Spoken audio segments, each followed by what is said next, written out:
वैसे state open का result जारी किया गया है स्ट्रीम 2 का। पूरक परीक्षा और स्ट्रीम 2। ठीक है, तो वैसे उसके बारे में जानना चाहेंगे कितने क्या छात्र इसमें शामिल हुए थे और कितने उत्तीर्ण रहे हैं, कितने आंशिक उत्तीर्ण रहे हैं? ये 10वीं और 12वीं की परीक्षा होती है, यानी 10वीं बोर्ड की परीक्षा जैसा होता है और 12वीं की परीक्षा होती है। इस 12वीं की परीक्षा में 10वीं की परीक्षा में 18,101 विद्यार्थी बैठे हैं।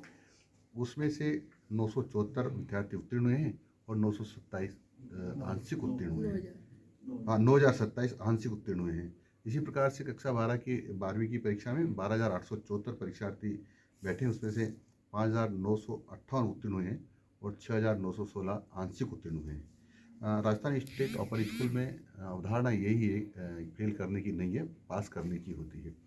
तो जिनका कोई विषय रह जाता है वो दोबारा परीक्षा दे करके और फिर पास कर सकता है। वैसे स्टेट ओपन यहाँ पर जो ऑनलाइन कॉपीज चेक कर रहा है, ये प्रक्रिया अब जल्द सीबीएसई बोर्ड अपनाने जा रहा है, क्या आरबीएसई भी इस पर काम करेगा?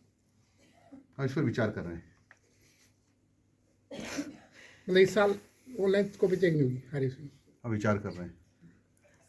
वैसे एक अभी हाल ही में बजट जारी हुआ है कि हमारे यहाँ पर 500 से ज़्यादा व्यावसायिक स्कूल जो हैं और जुड़ेंगे। वो और शामिल करने की बात की जा पहले रही है। 4,000 से ज़्यादा स्कूल पहले हमारे व्यावसायिक शिक्षा दे रहे हैं, फिर 500 स्कूल और जोड़ेंगे इसमें।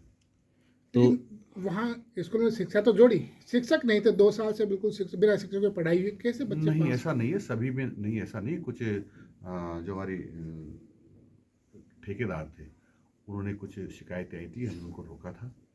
इसके कारण से कुछ शिक्षक नहीं है।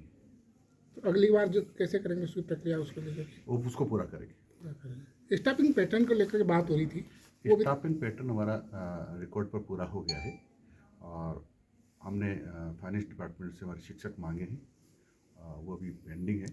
लेकिन जहाँ उसके पैरेलल हम समानीकरण करेंगे, क्योंकि कुछ विद्यालयों में बच्चे कम हैं, शिक्षक ज़्यादा बैठे हुए, कुछ में बच्चे ज़्यादा हैं और शिक्षक कम बैठे हैं, उसका समानीकरण करेंगे।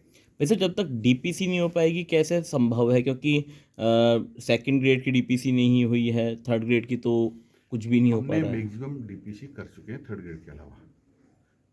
कुछ डीपीसी हमारी किसी के 1 साल की बाकी है, किसी के 2 साल की बाकी है। अदरवाइज कांग्रेस के समय में जो 5 साल तक कोई डीपीसी हुई ही नहीं थी, हमने 50,000 के आसपास हमारे सरकारी जो अधिकारी कर्मचारी हैं, टीचर्स हैं, उनके प्रमोशन किए हैं। सेकंड ग्रेड की कहाँ हुआ है वैसे अभी डीपीसी? सेकंड ग्रेड की हुई है, जिसे तभी तो लेक्चर्स बने हैं। अगर डीपीसी अगर पूरी हो जाती है तो नए पद सृजित हो पाएंगे, अगर आप समय पर डीपीसी कर पाएंगे तो? नहीं, आप सब जानते हैं कि माननीय मुख्यमंत्री जी ने 4 लाख सरकारी नौकरी देने की बात की है और हमारे पास लगभग पूरे सरकार का 50% से ज़्यादा बेड़ा हमारे पास है। तो अनुमानतः लगभग 1.5 से 2.25 लाख के आसपास हमको टीचर्स मिलेंगे, टीचर्स और अन्य कर्मचारी, ताकि आगे आने वाले समय में बहुत कम पद खाली रह पाएंगे, सामान्यतः नहीं रहेंगे।